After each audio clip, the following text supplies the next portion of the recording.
Ministère Bethesda. Ministère Bethesda. Ministère Bethesda. Père, je te dis merci. Merci pour cette journée, Seigneur. Merci pour ta grâce. Seigneur, merci pour ton amour. Je te dis merci. Je veux te lever ce matin encore une fois. Je dis, tu es un roi redoutable et fort. Et comme nous l'avons dit ce matin, Seigneur, que toute la terre sache que tu es fort, Seigneur. Que toute la terre sache que tu es le Dieu qui décide de tout. Seigneur, tout ce que tu décides, selon ton temps, selon le temps que tu as fixé, tout cela finit par se manifester dans nos vies. Merci pour ta gloire, ô Seigneur, celle que tu partages avec tes enfants. Seigneur, merci pour les chaînes que tu brises. Merci pour la délivrance, Seigneur, que tu emmènes au milieu de nous. Nous te rendons grâce, Seigneur éternel. Tu es témoin de tout ce que nous traversons. Tu es témoin de toutes les larmes, ô Seigneur éternel, qui coulent de nos yeux. Tu es témoin de toute la peine qu'il y a dans le cœur de ceux qui cherchent en toi un appui et un support. Et nous savons qu'ils ne sont jamais dessus. Seigneur, merci de te rappeler de quelqu'un qui te prie depuis un moment. Quelqu'un qui est en train de demander un miracle depuis un moment. Seigneur, nous voulons avoir cette confirmation. Nous voulons avoir cette garantie. Nous voulons savoir, Seigneur éternel, là où tu nous as placés. Nous voulons savoir ce que tu as réservé pour nous. Te disons merci, Seigneur. Nous avons besoin d'être affermis par toi. Seigneur éternel, que quelqu'un sache qu'il y a un Dieu dans la vie des croyants véritables. Que quelqu'un sache qu'il y a un Dieu dans la vie de celui qui pleure ce matin. Nous t'élevons, nous te bénissons, au nom puissant de Jésus-Christ. Amen. Et il y a un point particulier qui a attiré mon attention. Parce que vous savez, Jacob, c'est Israël. Israël, c'est le croyant. Israël ne représente pas seulement une personne qu'on appelait Jacob. Israël ne représente pas seulement un peuple, mais Israël typifie une personne qui a un lien avec Dieu. Un croyant, une personne qui croit en Dieu et qui a reçu les promesses de Dieu. Et lorsque nous lisons cette parole, moi, l'histoire d'Israël, c'est une histoire fabuleuse pour moi. L'histoire de Jacob. Je parle d'Israël en tant que Jacob et non en tant que peuple. C'est une histoire fabuleuse. Mais ce n'est pas là-dessus que j'ai envie de m'arrêter aujourd'hui. J'aimerais parler sur Israël en tant qu'un croyant typifié. Bien-aimé, la Bible dit que Dieu parla à Israël dans une vision pendant la nuit et il lui dit, Jacob, Jacob. Israël répondit, me voici. Et il dit, je suis le Dieu de ton père. Ne crains point de descendre en Égypte, car je te ferai devenir une grande nation. Il dit, car là-bas, je te ferai devenir une grande nation. Bien-aimé, c'est quoi l'Égypte d'abord? Regardez ce qui s'est passé dans le livre d'Exode et essayez de faire un parallèle avec l'Égypte. Lorsque le peuple d'Israël était en Égypte, ils étaient assujettis à une puissance qui dominait sur eux. Ils étaient assujettis, ils n'étaient pas libres de faire ce qu'ils voulaient ou de prospérer comme ils voulaient. Ils étaient en esclavage, ils étaient dans une servitude. Et il y a beaucoup de chrétiens, lorsque de fois Dieu veut te faire croître, lorsque Dieu veut t'emmener à t'élever, il va te dire, il va t'avertir, tu ne vas pas aimer là où je t'envoie. Tu ne vas pas aimer ce que tu vas expérimenter. Mais ce que tu vas expérimenter, ça va être pour ton bien. Ça va être pour ton bénéfice. Dehors du fait que Dieu le dit à Israël, qu'il l'avertit, vous allez voir que le même schéma aussi se passe dans la vie de Joseph. Sauf que Dieu ne l'avertit pas. Dieu lui montre juste la finalité, mais il ne lui montre pas par quoi il va passer. Voyez, qu'est-ce que Dieu fait pour élever Joseph? Dieu l'emmène en Égypte. Mais qu'est-ce que Joseph vit en Égypte? Il vit des moments difficiles et douloureux. Après, vous vous demandez, mais pourquoi est-il obligé de vivre ces moments pour arriver jusqu'à la grâce que Dieu lui a accordée? Vous allez comprendre que deux fois, pour qu'un objet en or soit attirant, soit attractif, soit beau, cet objet doit être passé au feu, il doit être taillé correctement, il doit subir les assauts du marteau, du burin, il doit être chauffé jusqu'à parfois le faire fondre. Et c'est à peu près le même principe qui vient dans la vie de certains enfants de Dieu. Ce qui est malheureux, c'est qu'il y a très peu de chrétiens qui comprennent ça. Beaucoup de chrétiens prennent la tribulation comme un châtiment. Beaucoup de chrétiens prennent la tribulation comme une occasion de renoncer à la prière. Tandis que la tribulation, c'est l'antichambre de l'élévation. La tribulation, c'est le domaine obligatoire, l'avant-dernier arrêt avant que tu ne puisses entrer en possession de ton destin. Vous voyez? Et Dieu dit à Jacob, Jacob qui sait qu'il n'est pas appelé à y descendre, Dieu lui dit, je vais t'accompagner là-bas. Et il le prévient que là-bas, je te ferai devenir une grande nation. Et regardez ce qui s'est passé dans la vie de Joseph. C'est exactement cela qui s'est produit. Joseph est devenu grand. Et par Joseph et ses expériences, Dieu a accompli ce qu'il avait promis à Abraham, ce qu'il avait promis à Isaac et ce qu'il avait promis à Jacob. Donc toi qui traverses aujourd'hui des situations qui te font mal, je t'en conjure, bien-aimé, il faut que tu aies un regard spirituel sur ce que tu es en train de traverser. Des fois, c'est Dieu qui est en train de t'épurer.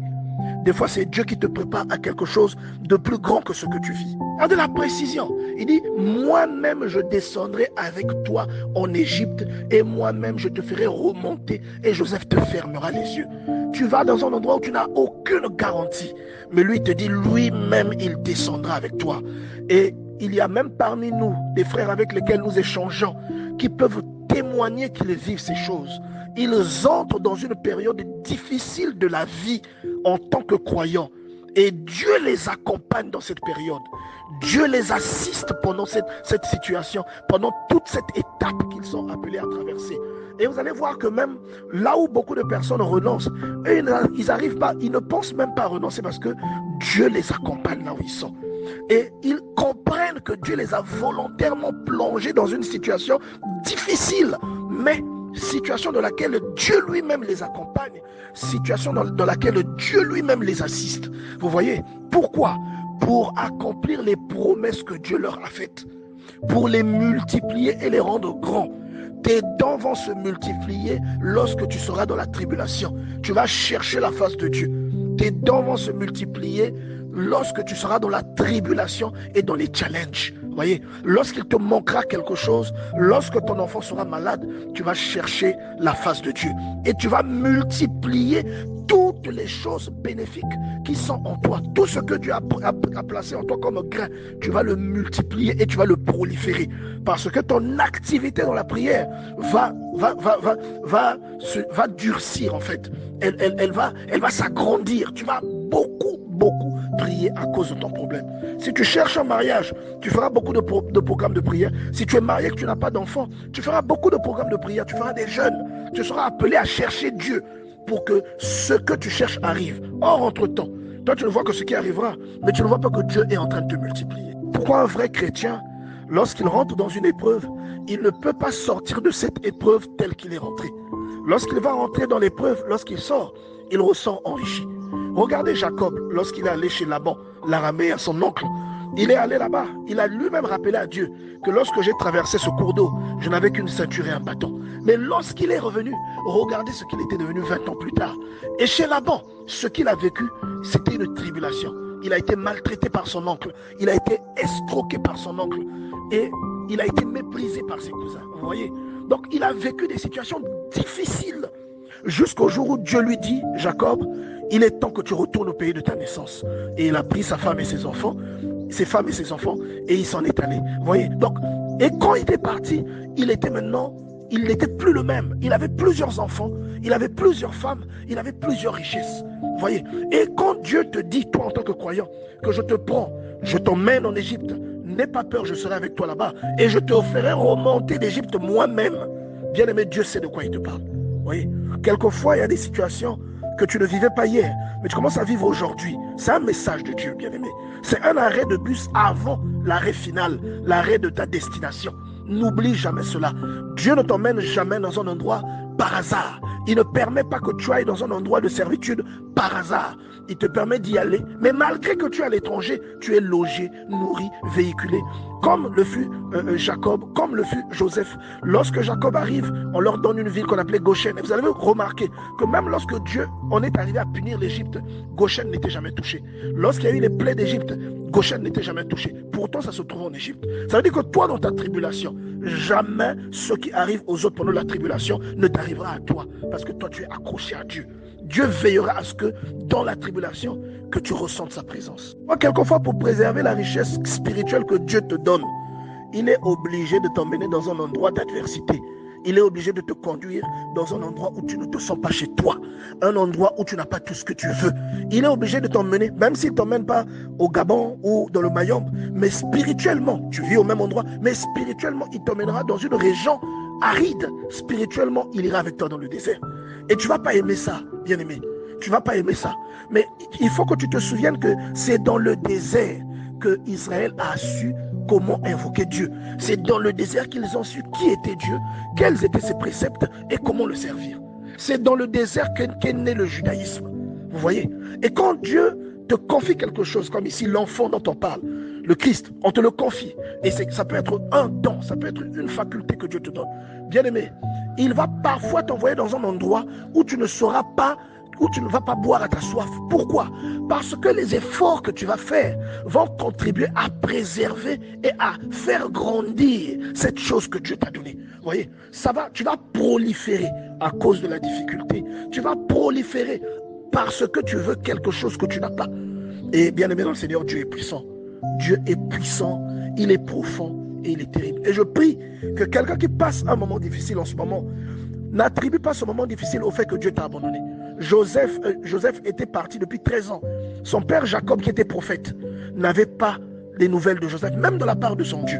Dieu ne lui avait pas révélé ce que Joseph vivait. Et pourtant, Dieu lui révélait lorsque Laban l'escroquait. Mais Dieu ne lui a pas révélé ce que son propre fils vivait.